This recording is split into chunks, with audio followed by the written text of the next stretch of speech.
Hi everybody, it's Dot. I wanted to give you a little bit of support as you are working through the middle and final stages of your literacy tutoring project. You're all doing great work and I'm going to give you some individual feedback today, but I thought that it would be helpful to sort of look over my shoulder as I look at this assignment to help you understand kind of what the idea is. So the thing that you're going to produce at the end is some kind of multimedia presentation. You might want to do a screencast like this over a PowerPoint or do a recorded PowerPoint or Keynote. You could do a video documentary as long as you are preserving the anonymity of the student and protecting their privacy, whatever format you want. But the idea is to use some of your tech skills to kind of be creative with it. And so you're going to produce that, and you're also going to have your set of lesson plans, and you'll have a link to your lesson plans as part of what you submit. And you'll be submitting this multimedia presentation and your link or your lesson plans to a Google folder.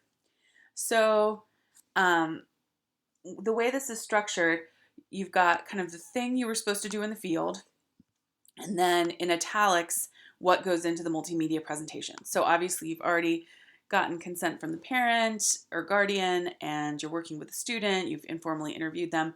So this is what you would do in the multimedia presentation for that part. So, you're describing their interests inside and outside of educational settings, past progress and experiences with literacy, protecting their privacy, and using always, always, always strengths-based and asset-based language. Um, I have a highlighted version. Okay, so what you might do for each part is just scroll down, not to make you nauseous, from that to the rubric that's related to it. So this is that same thing. Step 1, select and introduce the student. And so when I watch your multimedia presentation, I'm going to have this document in front of me, and I'm going to be, highlighting or marking the part that best matches what you're doing. So for that first part, description of the focus student addresses 2 or more of the student's in and out of school interests and provides a detailed overview of the student's past progress and experiences with literacy.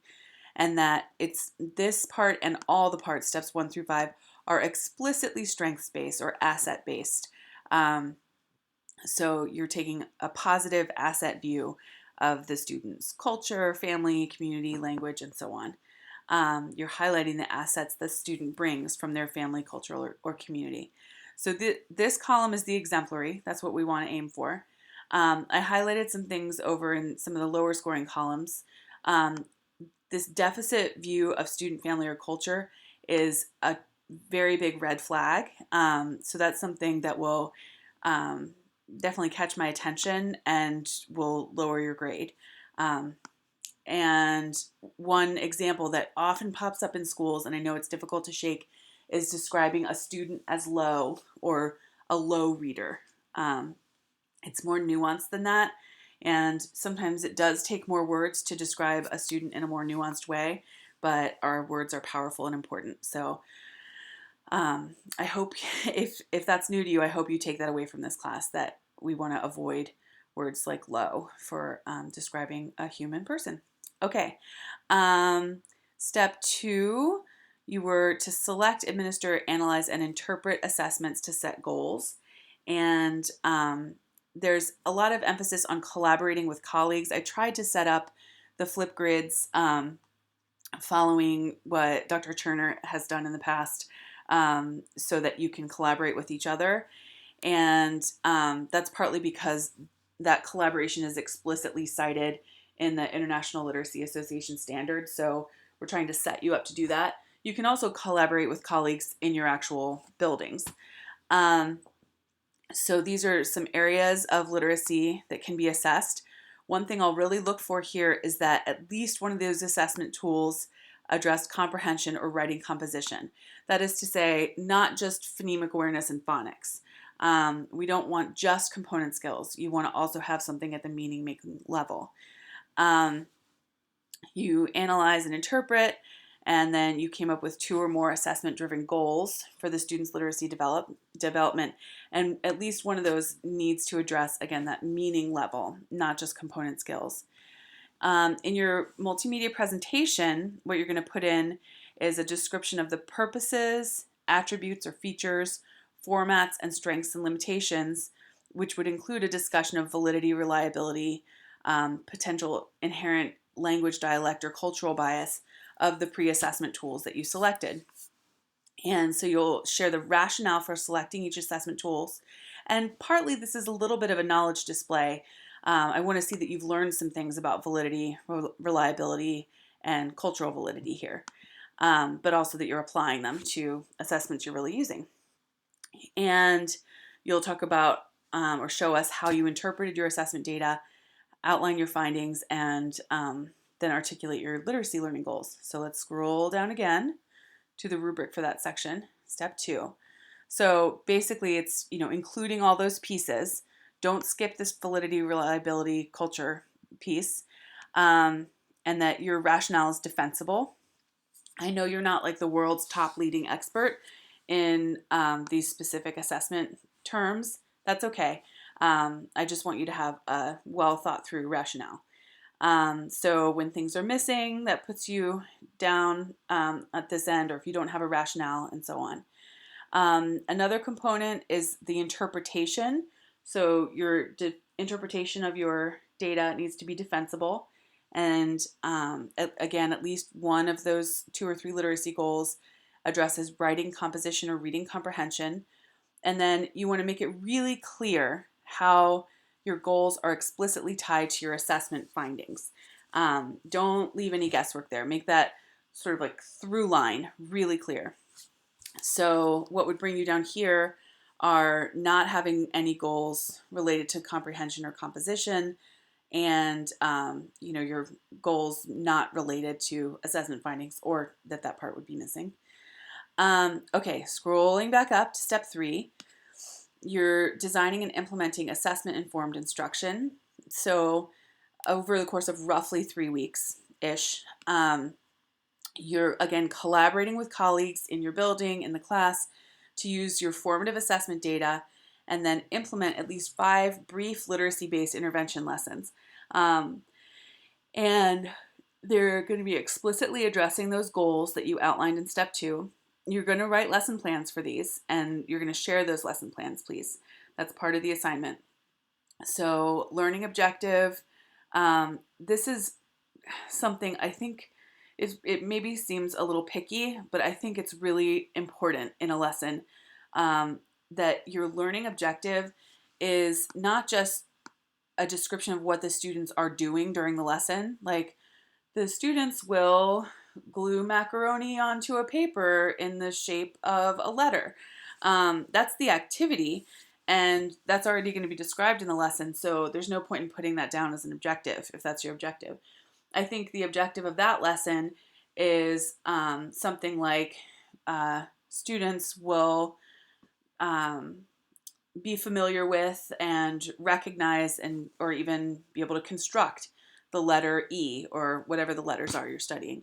So it's that as a result of doing the activities in the lesson, the student will be able to do whatever the thing is in their own reading and writing. So it's not that the student will be able to summarize Corduroy, the book. It's that the student will be able to summarize,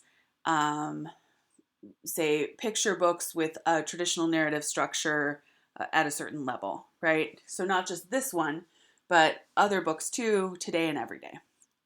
So you want to make sure that your instruction is grounded in composing or comprehending authentic texts. So not just worksheets, not just texts that were written for the sole purpose of teaching kids reading skills, but actually texts that are constructed for the purpose of communicating meaning. And when you focus on things like phonics skills, you want to use a whole part, whole structure. So you start with that larger piece of text to focus on the purpose, which is the meaning making. And then you zoom in on those pieces that are your component skills that you want to really drill down and explicitly teach those.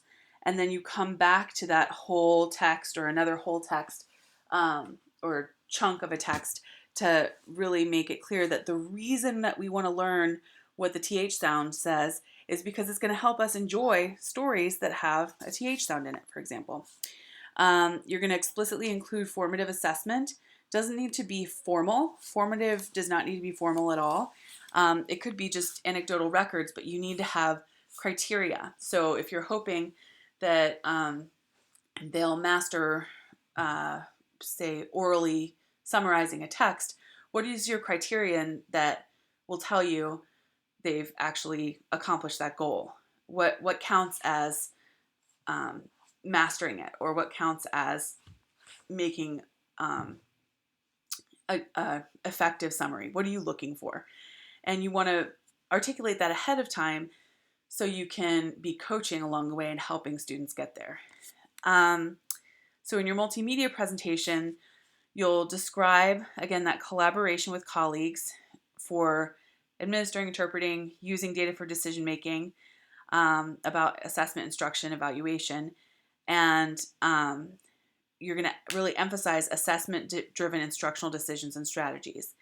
And you'll just present in the multimedia presentation a summary of that cycle with some illustrative examples. You're not going to tell us every single activity you did. And then you'll provide, again, a link to your complete lesson plans, materials, and formative assessments so that I can access them and so can your classmates. Okay, so let's scroll down. Step 3. Here we go. So make sure that you talk about collaborating with colleagues. That's, again, in there because it's part of the ILA standards. And hit on all these pieces, even briefly. Administering, interpreting, using data to make decisions about assessment, instruction, intervention, and evaluation. And then as you're summarizing, please give 3 specific examples of how formative assessment explicitly informed subsequent instructional steps. So I taught lesson 1, this was my formative assessment, this was the performance I saw, so that told me that I needed to reteach, or we were ready to move ahead, or the student understood X and not Y, so I needed to adjust my plan, etc. So make sure, again, that you emphasize collaboration, and definitely include that link to your 5 complete lesson plans with materials, formative assessment tools, and we're looking for lesson plans that are up to date, based on evidence and current understandings of literacy, matched to the learning objectives. And I tried to provide some resources that would get you started in that direction. And I'm sure you have many others available. Again, we're explicitly teaching for transfer to real writing and reading, which is why we use that whole part, whole structure.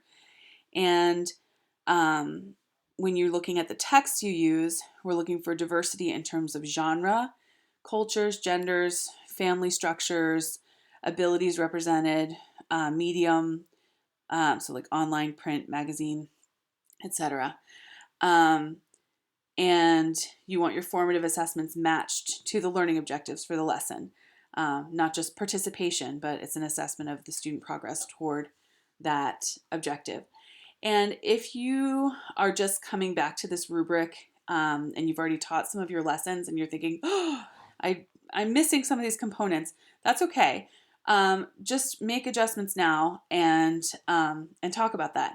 And that's appropriate because you're developing and you're learning, and also, frankly, because I've been not able to be as synced up with you all this term as I normally would. So that's guidance that I didn't have a chance to give you. So what we're aiming for is that we're progressing toward these goals, not that we're like perfect from day one. So let's see, let's move on to step 4. Okay, step 4 is assessing growth and communicating results. So after you do at least 5 little intervention lessons with the student, you're going to do some kind of post-assessment aligned to the learning goals that you were targeting and administer it. It can be, in some cases, the same as the pre-assessment. It doesn't need to be. It might be more focused. do what seems sensible and appropriate. And then a big part of this that's tied to the ILA standards is that you should communicate the assessment results orally or in writing to stakeholders, and those people include the student, parents or caregivers, teachers, administrators, etc. And you're going to be advocating for appropriate language and literacy instructional practices based on what you found. And part of that work is about you knowing how to communicate with these different stakeholders differently. Like what you'd tell the student would be different than what you would tell the administrator, and you'd probably do that in a different way. In your multimedia presentation, you'll again share your rationale for the post-assessment you used, how you analyze the data, and make a claim about the student growth in relation to those literacy learning goals that you've been working toward. And use some qualitative and some quantitative information there. So let's say one of the goals had to do with automatic sight recognition, like Dolch lists. My quantitative might be, the number of those words that they can read in a minute, for example. Maybe that changed over the course of your instruction. And the qualitative could be something more like that they're reading them with more confidence, or they're not hesitating on those words when they're reading connected text or something like that. Okay, so that's qualitative evidence. And you want to include some information, some description about how you explain those assessment results to stakeholders orally and in writing, and how you advocated for appropriate instructional practices based on what you learned. So for example, if what you've learned is that the students may be reading successfully at a level below their grade level, and they've been plugged into a phonics intervention, but you've discovered that what they really need is support with text structure and vocabulary, then you'd be advocating for them to get the actual support that they really do need. So for scoring that one, let's see, step 4. So you're, again, describing that post-assessment tool, your rationale for creating it in terms that are defensible. It's appropriately matched to your goals. Your process for analyzing your data is sensible and included. And you've compared your pre and post and evaluated the student growth toward your goals. And then you talk about their learning both in qualitative and quantitative terms that are supported by the data. And again, always describing the student or their family or their culture in strengths-based or asset-based language. And then you're going to provide a concrete, appropriate description of how the findings from the assessments and the instruction were communicated to the student, teacher, parents, caregivers, administrators, etc., in oral and written forms, adapted to the needs and interests of each stakeholder. This doesn't need to be lengthy, but we're just looking for kind of awareness on your part about different modes of communicating with different stakeholders and what kinds of information they might be most interested in. Okay, last bit, step 5. This is where you're going to do some reflection on what you have learned personally, not what your student learned, about literacy assessment and instruction through the phases of the project. And you'll describe how you might approach leading professional learning experiences for other teachers that will specifically help them with selecting, administering, analyzing, interpreting, and using results for instructional decision-making in classrooms and schools. And the scoring for that is here. So somehow these two got pasted verbatim, and so if you do this, I'll give you the top score. I don't know exactly how that happened.